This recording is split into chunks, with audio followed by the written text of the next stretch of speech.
ప్రభుత్వం అధికారంలోకి వచ్చింది మొదలు చంద్రబాబు నాయుడు గారు చెబుతుంది ఏపీకి ఒక అబ్రివేషన్ ఇచ్చారండి ఆయన. ఏ అంటే అమరావతి, పి అంటే పోలవరం అని చెప్పేసి ఇచ్చారు. సరే, సంక్షేమాన్ని గాలికి వదిలేశారు. నిజంగా అమరావతిని, పోలవరాన్ని వేగంగా చేస్తున్నారంటే అది లేదండి. రాను రాను అది ఎలా మారిపోయిందంటే ఏ అంటే అప్పులు, పి అంటే ప్రతీకారంలాగా మారిపోయింది. అసలు పరిపాలనలో పట్టు ఉందా లేదా చంద్రబాబు నాయుడు గారికి అనిపిస్తూ ఉంది.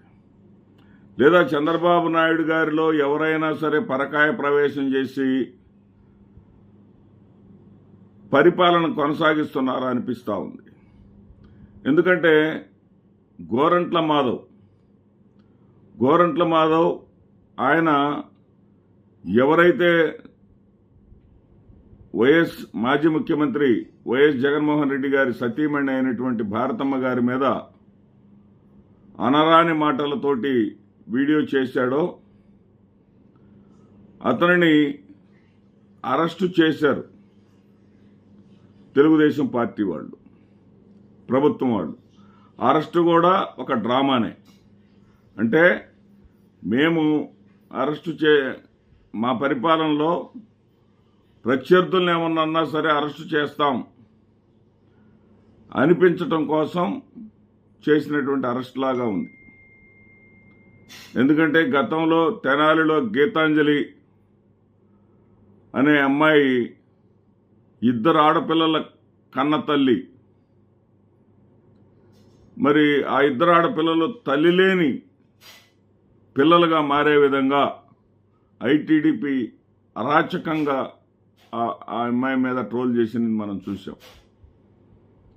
అదేవిధంగా ఈ కిరణ్ అనేవాడు తెలుగుదేశం పార్టీ ఆదేశాలు లేకుండా భారతమ్మ గారి మీద మాట్లాడతారని మనం అనుకోం. ఎందుకంటే ఐటీడీపీ అధికార ప్రతినిధి అట అతను.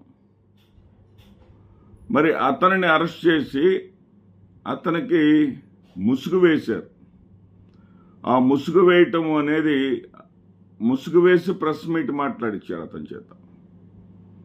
అంటే ముసుగు వేయటం అనేది ఎక్కడ చేస్తారంటే పోలీసులు ఏ సందర్భంలో చేస్తారంటే ఒక కేసు విషయంలో అనుమానితులుగా అరెస్ట్ చేసినప్పుడు ఒకవేళ ఆ నేరం ఆ తర్వాత వాళ్ళు చేయలేదని మరొకరు చేశారని రుజువైతే ఆ వ్యక్తుల యొక్క గౌరవ ప్రతిష్టలకు భంగం కలుగుతుందని ఆ వ్యక్తులను మీడియా ముందు ప్రవేశపెట్టినప్పుడు ఆ వ్యక్తులను నెత్తిమిన ముసుగులు వేస్తారు. ముసుగులు వేసి ఆ కేసు ఎఫ్ఐఆర్ కట్టి కేసు కొనసాగిస్తున్నటువంటి తరుణంలో వాళ్ళు ఏమన్నా నిర్దోషులుగా మారితే, నిర్దోషులని రుజువైతే వాళ్ళ ప్రతిష్టకు భంగంగా కలగకుండా ఉంటుందనేది ఉద్దేశం. కానీ ఇక్కడ ప్రతీకారంతో రగిలిపోతున్నటువంటి ఈ యొక్క కూటమి ప్రభుత్వం ఉద్దేశాలు వేరుగా ఉన్నాయి. ఆ కిరణ్కి వేశారు ముసుగు. కిరణ్కి ముసుగు వేసింది ఎందుకంటే మాజీ ఎంపీ కిరణ్ని పోలీసులు తీసుకెళ్తుంటే పోలీసు వ్యాన్ని అడ్డుకున్నాడు మాజీ ఎంపీ గోరంట్ల మాధవ్. నీకు పోలీసు శిక్ష సరిపోదు, నువ్వు ఇంత దుర్మార్గంగా మాట్లాడతావా అని అతని మీద దాడికి యత్నించాడు. ఆ పోలీసుల విధులను అడ్డగించినటువంటి నేరం ఆయన చేశాడు కాబట్టి ఆయన అరెస్ట్ చేశారు. దాంట్లో తప్పు లేదు. అరెస్టు చేసినటువంటి ఆయన్ని కూడా ఆయనతో ఉన్నటువంటి ఆయన అనుచరులు ఒక 4-5 కూడా అరెస్ట్ చేశారు. అరెస్టు చేసి వాళ్ళని మీడియా ముందు పెట్టి గోరంట్ల మాధవ్ గారికి కూడా, ఎందుకంటే ఆయన ఒక మాజీ ఎంపీ, అదేవిధంగా మాజీ పోలీస్ అధికారి కూడా, అతనికి ముసుగు వేసి మీడియా ముందు మాట్లాడించాలని ప్రయత్నం చేశారు పోలీసులు. అంటే పోలీసులు ఇది సొంతగా చేయలా. పోలీసులకు పరకాయ ప్రవేశం చేసినటువంటి పరిపాలకుడు యొక్క ఆదేశాలు వచ్చినాయి. ఆదేశం వచ్చిన వెంటనే వాళ్ళ మాధవ్ గారు మీకు కూడా ముసుగేస్తున్నాం, మీరు మాట్లాడాలి అన్నాడు. ఆయన తీవ్రంగా ప్రతిఘటించాడు, తీవ్రంగా ప్రతిఘటించాడు. నేను ఒక పోలీస్ అధికారినే, నాకు మీరు శుద్ధులు చెప్పొద్దు, నాకు మీరు రూల్స్ చెప్పొద్దు.